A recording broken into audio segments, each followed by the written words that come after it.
उस मुकुट को परीक्षित ने सर में धारण किया तो परीक्षित के सर में कलयुग का वास हो गया। और हाथ में धनुष बाण लेकर के परीक्षित शिकार खेलने के लिए वन की तरफ चला गया। अरे जो परीक्षित कभी अहिंसा करता ही नहीं था, इस कलयुग ने परीक्षित को हिंसावादी बना दिया। घोड़े में बैठ करके धनुष बाण लेकर के वन से शिकार खेल के परीक्षित जब लौट रहा था तो समीक ऋषि का आश्रम देखता है। समीक ऋषि ध्यान में बैठे हैं। अरे ओ महाराज, जल दीजिए, जल पीना है मुझे। लेकिन समीक ध्यान में थे। महाराज जल पिलाइए, लेकिन ध्यान नहीं टूटा। अंत में बोलता बहुत ढोंग कर रहा है, ऐसा प्रतीत होता है। ये कलयुग के लोगों की निशानी। खुद तो भगवान का भजन नहीं करते, खुद तो हाथ में माला नहीं पकड़ते, लेकिन कोई मालाधारी, कोई तिलकधारी अगर जाता है तो कहते देखो आजकल कैसा ढोंग करते हैं, क्या चंदन, क्या माला, क्या हाथ में माला लेकर के बैठे रहे। अरे इनका तो कुछ काम नहीं है। दो चार कोई सनातन धर्मी अगर कथावादी उत्पन्न हो गए, हमारे मान सिंह यादव जी जैसे, खूब पैसा कमा रखा है, फौज से खर्च करेंगे। अरे कमाया है तो भैया कम से कम भगवान की कथा में तो खर्च कर रहे हैं, जुए में तो खर्च नहीं कर रहे, मदिरे में तो खर्च नहीं कर रहे। तो ये कलयुग के लोगों के निशान है। भगवान के मंदिर कभी नहीं जाएंगे, घर का जो कूड़ा होगा वो मंदिर में फेंक देंगे। अरे मंदिर तुम्हारे घर का कूड़ा रखने के लिए थोड़ी ना, अपने घरों में रखो कूड़ा रखा है। मंदिर से कोई मतलब नहीं, लेकिन घर का जो कूड़ा होगा वो मंदिर के आगे रखाएंगे। कोई ब्राह्मण अगर संध्या कर रहा है, कोई ब्राह्मण अगर माला लेकर के बैठा है, अरे देखो क्या ढोंग कर रहे हैं, माला लेकर के बैठे रहते हैं जब देखो। अरे तू माला नहीं पकड़ सकता है तो दूसरे को कम से कम दोस्त तो मत दे। तू चंदन नहीं लगा सकता है तो कोई बात नहीं, मत लगा। लेकिन जिसने लगा रखा उसको ऐसे उपाधियों से अलंकृत तो मत कर। तो ये कलयुग के लोगों की निशानी है। आज अगर हमारे संसार में, हमारे नगर में अगर ऐसे लोग भी अगर उत्पन्न हैं तो मान सिंह यादव जी जैसे लोग भी उत्पन्न हैं, जिन्होंने भगवान की ऐसी अलौकिक ऐसी कथा अपने ऐसे प्रांगण में कराई। ऐसा लगता है ये संत ढोंग कर रहा है। और क्या किया, एक मरा हुआ सर्प उठाया और परीक्षित रूपी कलयुग ने समीक के कंठ में डाल दिया। और जब देखा शिष्यों ने तो दौड़ करके कहां पहुंचे महाराज, दौड़ करके पहुंचे हैं जहां स्नान कर रहे हैं महाराज इस समीक ऋषि के परम शिष्य श्रृंगी ऋषि के। उत्तरा दिव्य तो भावम स्वयमे दिव्य विराजिता मर्य दिव्याणि भो भावम तेन दिव्य स्वभावया। मां नर्मदा तटी नदी के तट पर स्नान कर रहे थे और स्नान करते करते शिष्यों ने कहा, अरे ओ भैया सिंगी। बोले हाँ बताओ क्या बात। अरे हमारे गुरुदेव का अपमान कर दिया। अच्छा किसने? बोला एक राजा ने। राजा होकर के संत का अपमान कर रहा है, ये कोई राजा नहीं हो सकता। मैं श्राप देता हूं कि इति लंघित मर्यादा तक्षक सप्तमोहनी दाक्ष्यते समकुलंगार चोदिते में तद्दुतम। अरे राजा होकर के ऐसा अनीतिवत कार्य कर रहा है, जाओ मैं श्राप देता हूं कि आज से 7वें दिन सर्पों के राजा तक्षक के डसने से इसका वध हो जाएगा। ऐसा श्राप दिया। और श्राप देते ही इधर राजा परीक्षित जब घर पहुंचे, अपने सर से वह मुकुट उतारा ही था, सब कुछ याद आ गया। अरे ये मैंने क्या कर दिया, मैंने भूलवश एक संत का अपमान कर दिया। इधर समीक का ध्यान टूटा तो कंठ से मरा हुआ सर्प नीचे रख दिया।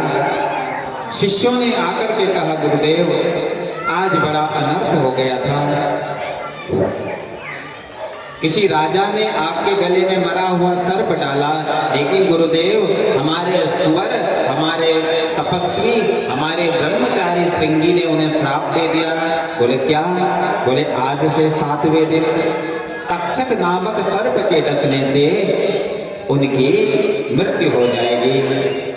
समीक ने आंख बंद करके देखा, अरे पुत्र श्रृंगी, तूने ये क्या कर दिया? तू जानता है कि तूने किसको श्राप दिया है? अरे वह परम तपस्वी राजा, अरे वह दानी, वह पराक्रमी, ऐसे राजा को तूने श्राप दे दिया। और एक शिष्य को भेजा कि जाओ और जा करके राजा परीक्षित जी को बता दो कि आज से 7वें दिन तक्षक नामक सर्प के डसने से तुम्हारी मृत्यु हो जाएगी।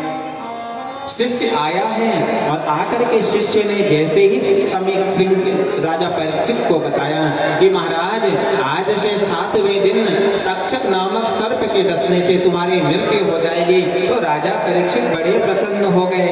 ओ, अब तो 7 दिन मेरे सुरक्षित हो गए हैं, क्योंकि 7 दिन तक अब मुझे कुछ नहीं होगा।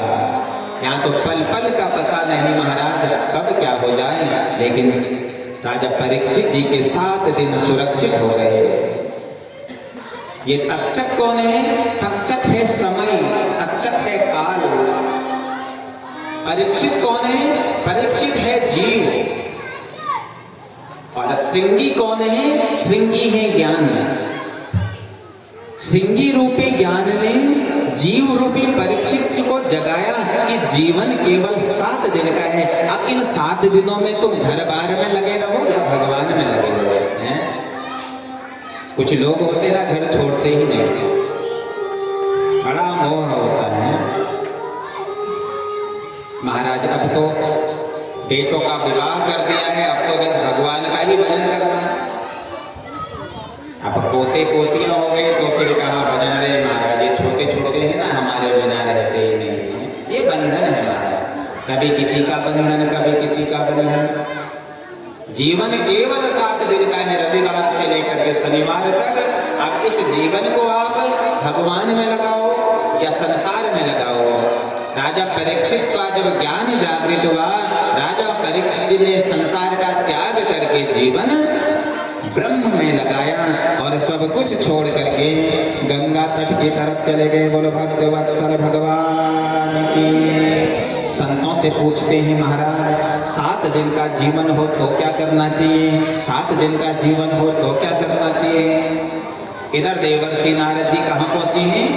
गंगा के तट पर बालू के रेत रूप में राजा सुखदेव बाबा मदमस्त होकर के लेटे हैं, आनंदित होकर के एक कौपिन शरीर में धारण किए, पूरे शरीर को अवधूत का भेष बना करके सोए हैं। नारद जी पहुंचे हैं, नारद जी ने प्रणाम किया। बोले नारद जी स्वागत है, बताएं। बोले महाराज एक राजा का कल्याण करना है। अरे बोले राजा का कल्याण हम क्या करें? राजा तो स्वयं अपना कल्याण कर सकता है, संतों का सम्मान करके, ब्राह्मणों का सम्मान करके, देव का सम्मान करके मैं क्या उसका कल्याण करूंगा? बोला महाराज एक राजा से ना भूल हो गई। बोले कैसी भूल? बोला एक राजा ने भूल बस किसी संत का अपमान कर दिया। अरे बोले भूल तो भूल, अपमान तो अपमान होता है। राजा होकर के किसी संत का अपमान करे हैं, और तुम कह रहे हो कि मैं उसका कल्याण करूं? नारद जी कहते हैं एक बात बताइए सुख बाबा। बोले क्या? बोले सामने कुआं पड़ा हो, इधर से एक अंधा व्यक्ति जा रहा हो, सामने एक नेत्र युक्त व्यक्ति हो, तो अंधे उस नेत्र युक्त व्यक्ति को क्या करना चाहिए? बोला कुछ नहीं करना चाहिए, उसको कुएं से गिरने से रोक देना चाहिए। बोला बस महाराज कली रूपी अंधकार के कारणवश एक राजा नेत्र युक्त होते हुए भी नेत्रहीन हो गया था, अज्ञान बस भूल कर बैठा है। वो तो नेत्रहीन है महाराज, आप नेत्र युक्त हैं, निर्णय आपके हाथ में है, आपको क्या करना है? सुखदेव बाबा बोले आप चलो हम आते हैं। इधर परीक्षित बाबा इधर उधर घूम रहे हैं कि मेरा कल्याण कैसे हो, 7 दिन का जीवन हो तो क्या करना चाहिए, क्या करना चाहिए। और तभी एक जोर का शोर हुआ, दिशाओं में धूल उड़ने लगी और अवधूत भेषधारी सुखदेव बाबा पधारे हैं। बोलो सुखदेव बाबा। सबने सुख बाबा को देखा, कहा महाराज परीक्षित तेरा कल्याण निश्चित है। देखो वेदव्यास जी के पुत्र शुकाचार्य जी आ रहे हैं, यही तेरा कल्याण कर सकते हैं। राजा परीक्षित जी ने एक आसन बैठाया है, उस आसन में सुखदेव जी को बैठाया और सामने हाथ जोड़ करके खूब प्रशंसा करने लगे। महाराज आप तो बड़े ज्ञानी हो, आपने तो समस्त पुराण पढ़े हैं, आप जैसा परम ज्ञानी, परम दिव्य, परम तपस्वी न भूतो न भविष्यति।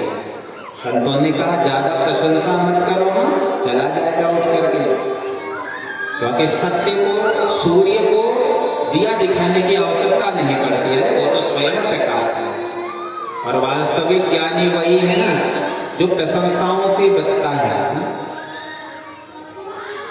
बोले अगर ज्यादा प्रशंसा करोगे तो भाग जाएंगे। अपने कल्याण की बातें पूछो तो कहते हैं महाराज अगर 7 दिन का जीवन हो तो क्या करना चाहिए। बड़े प्रसन्न हुए शुकाचार्य जी, कहते परीक्षित ये प्रश्न तूने अपने कल्याण के नहीं जगत के कल्याण के लिए पूछा है।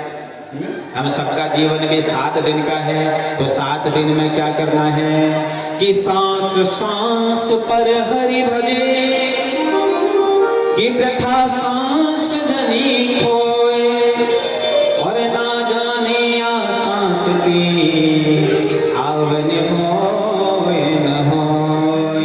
हर सांस में हो सुमिरन तेरा, सुमिरन तेरा यूं बीत जाए जीवन मेरा।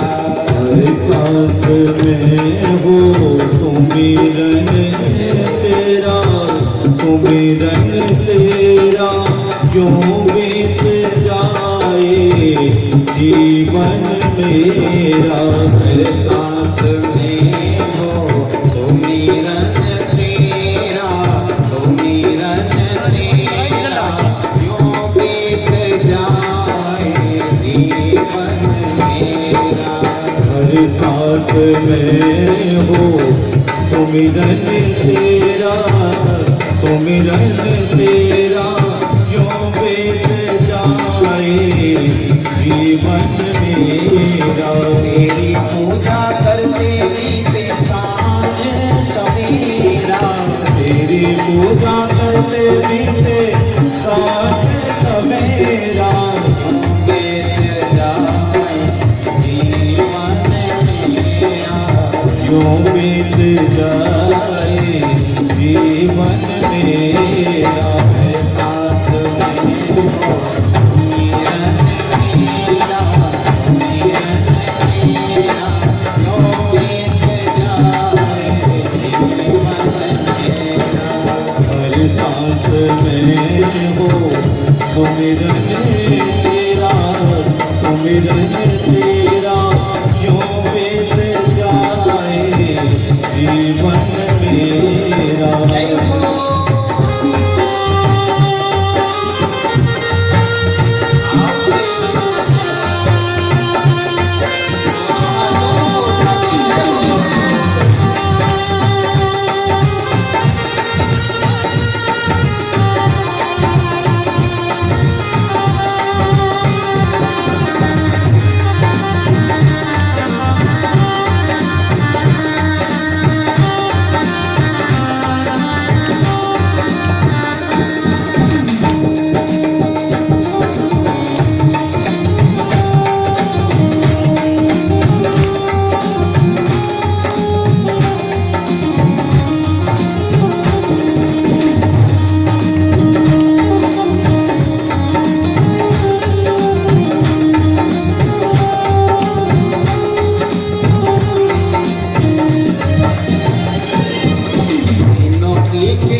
खिड़की में तुमको पल पल में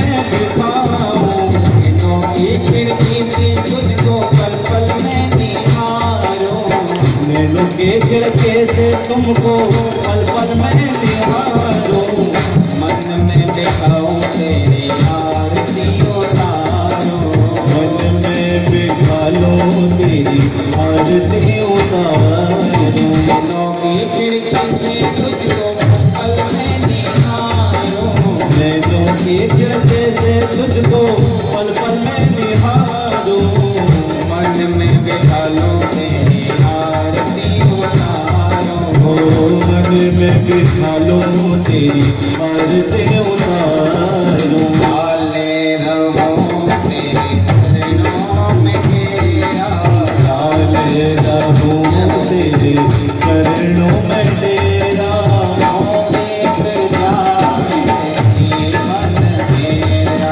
क्यों बीत जाए जीवन मेरा। सांस में हो सुमिरन तेरा, सुमिरन तेरा, क्यों बीत जाए जीवन मेरा।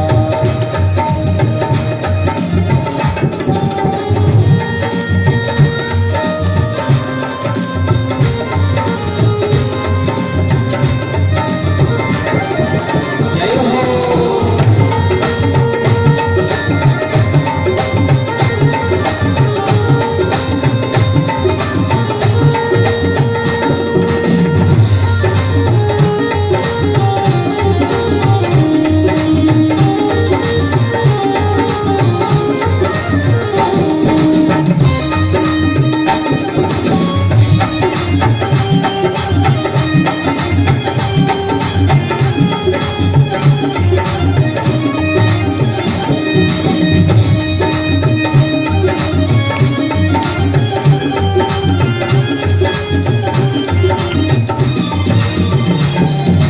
वो भी तेरा प्यारा हो, मेरे दिल का प्यारा हो, तू भी तेरा प्यारा हो मेरे दिल का प्यारा हो, वो भी तेरा प्यारा हो, मेरे दिल का प्यारा हो, तू भी तेरा प्यारा हो मेरे दिल का प्यारा हो।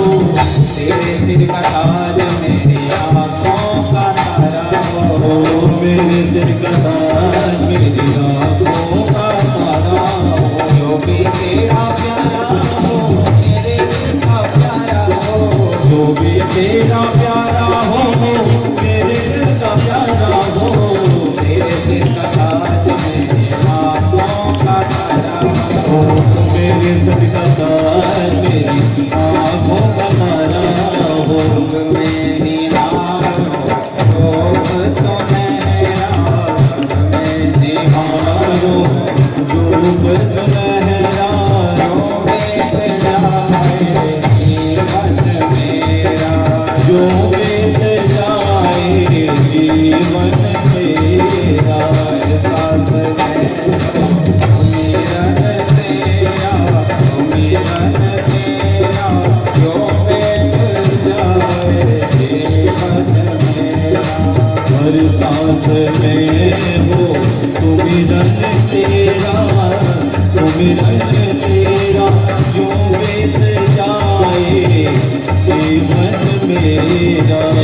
तेरा ही तेरा बीत जाए जीवन मेरा जो बीत जाए जीवन मेरा हर सांस में हो सुमिरन तेरा जो बीत जाए जीवन मेरा जो बीत जाए जीवन मेरा जो बीत जाए जीवन मेरा जीवन मेरा भक्त वत्सल भगवान की जय। तो 7 दिन का जीवन हो तो परीक्षित क्या करना चाहिए कि जिता सनो जित श्वासो जित संगो जितेन्द्रिय स्तो